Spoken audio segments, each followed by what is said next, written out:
Few drivers anymore stay with trucking for their entire career. And for those that plan to leave, you should have some sort of an escape plan or exit strategy rather than just deciding one day that's enough, walking into the dispatch office, throwing them the keys, wandering back outside, stuffing your hands in your pockets and going, well, I wonder what's next. You need a plan. So why exit the trucking industry? Lots of reasons. Perhaps like me, you saw the changes coming into the industry and you looked at those changes and realized that they were just going to cost you money, not make you any money. The freight rates were already too low and things like the ELD or the new mandates from the EPA were just going to be too expensive. You just decided you weren't going to put up with that any longer and you exited the industry. Perhaps you've just decided it's time for a change. You want a change in your lifestyle. You want more home time, more time with the wife and kids. You want a more regular schedule, and that's just reason enough to get out of the trucking industry. Some drivers just come to the realization that the trucking industry is not what he or she thought it would be. The hours are long, you're away from home a lot, the pay isn't what you thought it would be, and you just decide you've got to get out because you've got to make a change. Perhaps you've got issues at home that you need to attend to that will force you to leave the trucking industry. Perhaps you've got child custody issues, or you've got a sick parent that you've got to take care of, or perhaps your own personal health is suffering. There are all sorts of reasons that you may have to exit the trucking industry, but regardless, you need an escape plan. One of the most stressful parts of any truck driver's day is getting pulled into the weigh station. DriveWise helps eliminate that stress with their pre-clear technology. It works on all major ELDs or as an app on your phone. DriveWise is now offering a 30-day free trial on DriveWise Pre-Clear. Check them out at drivewise.com. So, always in any escape plan, number one priority, cash. Cash in the bank, as much as you can possibly sock away.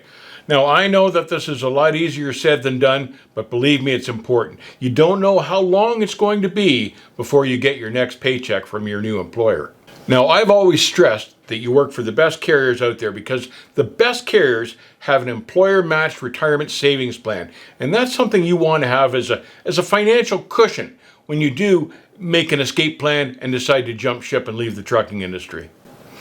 Now, an important consideration in your escape plan is the fact that you've already spent a lot of time and a lot of money and you've got a lot of experience with that CDL. So it's almost a shame not to be able to utilize that skill and experience in some manner. And that's why probably you should consider, among other things, a different type of driving job. Maybe you would just like to drive locally and be home every night. Now, if you can stand wearing brown shorts, UPS is always hiring parcel drivers. They're a good company. They're a union company. They've got good benefits, good pay, something to consider. Maybe like me, you just like to do local delivery, which is what I went into. I retired off the road and went for a paid by the hour, just local driving job, delivering lumber. It was the best move I ever made. But there are all sorts of other jobs available like that. You can run dump trucks. You can go work for the township or for the government, the state. You could go work for somebody like Caltrans, for instance, that has trucks all the time. Or you can consider something else too. The World Economic Forum has announced in their predictions that there is going to be a need in the near future for electric vehicle specialists and technicians and drivers with experience on how to program these. Now, I'm not a big fan of the WEF, but I think they probably got this point right. Something else to consider perhaps is a trucking related job, like working in dispatch or maybe the safety department, or perhaps even in the warehouse. Something else that you maybe should consider in this escape plan is trying a job that you've always dreamed about trying or doing and never had the chance to do it up until now. Personally, I always thought about working on the lake freighters on the Great Lakes, or perhaps for the Coast Guard, something that's completely out of the realm of what you've been doing. Just, a change is as good as a rest. And the beauty of having a CDL is that if something doesn't work out for any reason, you've always got your CDL to fall back on because there will always be trucking jobs available. All of this is just food for thought, something to kick around. I don't feel that anybody should ever feel like they're painted into a corner when they've got a job and they're just afraid to get out, sometimes it just takes a little bit of courage to exercise that escape plan, and you might be glad that you did. Stay safe, keep the rubber side down, don't be afraid to explore your options, and I'll see you on the backhaul.